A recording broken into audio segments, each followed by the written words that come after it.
కార్యక్రమాన్ని వీక్షిస్తున్న మీ అందరికీ నా ప్రేమపూర్వకమైన శుభాకాంక్షలు తెలియపరుస్తూ తండ్రికి మహిమ కలుగును గాక. మరి కార్యక్రమాన్ని వీక్షిస్తున్న ప్రతి వారిని కూడా తండ్రి దినమంతయు ఆశీర్వదించి దీవించును గాక. హల్లెలూయా హల్లెలూయా. ఒక పాట పాడదాం, తండ్రికి మహిమ కలుగును గాక. హల్లెలూయా.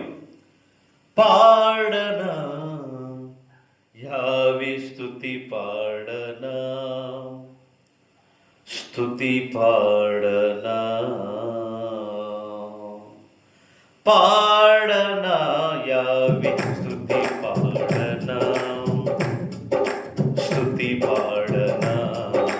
నా పాట నీ పాద సేవంకితము చేసి, నా పాట నీ పాద సేవంకితము చేసి, పాడనా యావే స్తుతి పాడనా, స్తుతి పాడనా, పాడనా యావే స్తుతి పాడనా, స్తుతి పాడనా. యావే నీవు నా పూజనీయుడవు, యావే నీవు నా యుద్ధ శూరుడవు, యావే నీవు నా పూజనీయుడవు, యావే నీవు నా యుద్ధ శూరుడవు. నా బలము నీవే, నా ఘనతయు నీవే. ఆ ఆ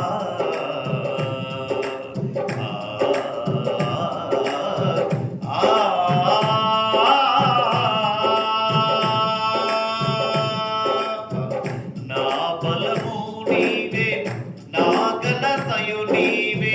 నా స్వరమునకు మాధురిమము నీవే, నా స్వరమునకు మాధురిమము నీవే. పాడనా యావే స్తుతి పాడనా, స్తుతి పాడనా, పాడనా యావే స్తుతి పాడనా, స్తుతి పాడనా. పది తంతులలోన ఒక తంతిగా మారి, పదజాలములోని ఒక పదముగా కూడి, పది తంతులలోని ఒక తంతిగా మారి, పదజాలములోని ఒక పదముగా కూడి, గంభీర స్వరములతో గంభీర తాళములో తాళముగా మారి, ఆ ఆ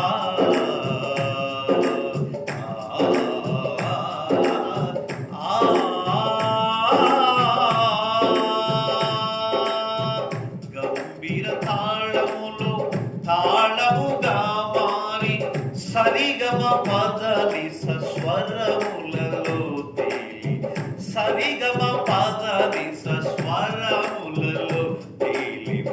పాడనా యావే స్తుతి పాడనా, స్తుతి పాడనా.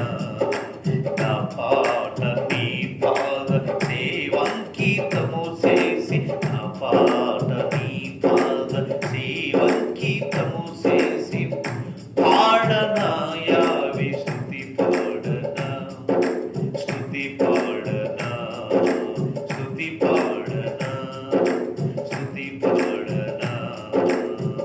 పాడనా యావే స్తుతి పాడనా, స్తుతి పాడనా, స్తుతి పాడనా.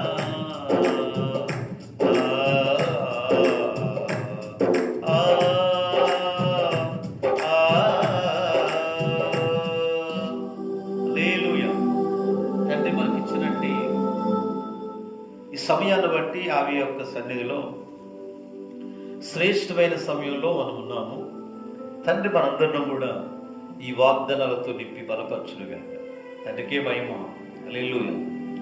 పరమ తండ్రి, యావే తండ్రి నీకు నేడుగా ఉండును అనే ఈ అంశం మీద తండ్రి మనకిచ్చినట్టు ఆయన వాగ్దానాలను చదువుతున్నట్టు దయచేసి అందరూ కూడా శ్రద్ధగా ఈ వాగ్దానాలను తిరిగి తండ్రి యొక్క కృపలో మనమందరం బలపరచబడినట్లుగా యావే తండ్రి వాక్యం అంశం ఏంటంటే, నిన్ను ఆయన కాపాడును, నీకు నీడగా ఉండి కాపాడునని యావే తండ్రి వాక్యం చదివిస్తూ ఉంది. ఎందుకంటే మనం గొప్పవాళ్ళు అనుకున్నాం, కానీ యావే తండ్రి కాపాడకపోతే మనం ఈరోజు బ్రతకలేమనే విషయం ప్రతి ఒక్క మానవుడు గుర్తుపెట్టుకోవాలి.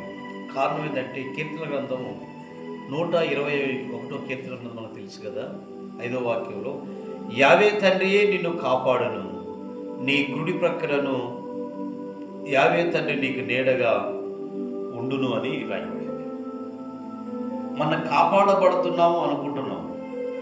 బైక్ మీద వెళుతున్నప్పుడు అటు లారీ, అటు బస్సు, ఇటు కార్లు, రకరకాల వెహికల్స్ మనకు ముందు వచ్చి వాటన్నిటిని కూడా తప్పించేది మనం అనుకుంటున్నాం. కానీ అన్నిటినీ తప్పించేవాడు మనం ఆరాధిస్తున్నట్టు పరలోకపు తండ్రి. కారణం ఏంటి చెప్పంటారా? మనం ఈరోజు కాపాడబడ్డామంటే చాలు పిల్లరా, ఆయన దయ ఉన్నదని లేఖనాల్లో మనం తెలుసుకున్నాం. కాబట్టి యావే తండ్రి నిన్ను కాపాడును, నీ కుడి ప్రక్కలను యావే తండ్రి నీకు నీడగా ఉండి మనం ఎండ వస్తూ ఉంటే నీడకి వెళ్తూ ఉంటాం. నేను మధ్యాహ్నకాల సమయంలో నూతన మందిరం స్థలం దగ్గరికి వెళ్ళినప్పుడు, పని చేస్తున్నప్పుడు ఎండ బహుగా వచ్చినప్పుడు ఆ ఎండ తట్టుకోలేక నీడకి వెళ్ళాము. అదే స్థితిలో నీడకి ఎలాగైతే వెళ్ళామో అదే స్థితిలో యావే తండ్రి నీకు నీడగా ఉంటాడని లేఖనాల్లో మనకు తెలియపరుస్తున్నట్టు వాక్యాలు. మరి 91 కీర్తన గ్రంథం 1వ వచనంలో మహోన్నతుని చాటున నివసించువాడే సర్వశక్తి నీడన ఆశ్రయించువాడై ఉన్నాడని రాయబడింది. కనుక ఆయన చాటున మహోన్నతుడు, సర్వజ్ఞాని, సంపన్నుడు, ఆయన చాటున మనం నివసించాలని ఈ వాగ్దానం తెలియపరుస్తూ ఉంది. అలాగే యెషయా గ్రంథం 49వ అధ్యాయం 22వ వచనంలో 49వ అధ్యాయం 2వ వాక్యం, నోరు వాడిగల ఖడ్గంగా ఆయన చేసి ఉన్నాడు, తన అరిచేతుల నీడలో నిన్ను దాచి ఉన్నాడట. తండ్రి యొక్క అరిచేతి నీడలో ఆయన మన దాచి అరిచేతి నీడచ్చి ఇట్లిచ్చి ఆయన కాపాడుతున్నాడు. కనుక నోరు వాడిగల ఖడ్గముగా ఆయన చేసి ఉన్నాడు. బహుగా మన ఆయన ఏంటంటే వాడబడే పాత్రగా పరిమితం చేశాడు. కాబట్టి ఆయన చేతుల్లో మనం దాగి ఉన్నామని ఈ వాక్యం తెలియపరుస్తూ ఉంది. యెషయా గ్రంథం 51వ అధ్యాయం 2వ వచనంలో నీ నోటి మాటలు ఉంచాను, నా చేతి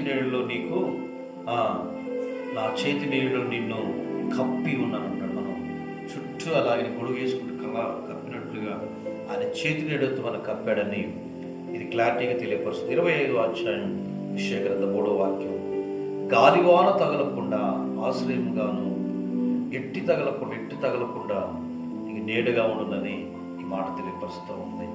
గాలివానలు వచ్చినప్పుడు ఆయన మనం కాపాడుతున్నాడు. ఈరోజు ఆయుష్నిచ్చినందుకు దేవానికి కృతజ్ఞతలు చెల్లిస్తున్నానని ప్రతి ఒక్కరు కూడా అలా ప్రార్థించుకోవాలంట.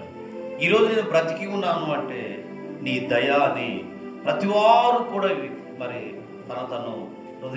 తను పరీక్షించుకోవాలని లేఖనం ద్వారా మనకు తెలియపరుస్తుంది. కాబట్టి మనకి ఎట్టి తగిలను ఆయన నీడగా గాలివానలు వచ్చినా కానీ ఆయన మనకి ఎలాంటివి తగలకుండా కాపాడుతాడని రాయబడింది.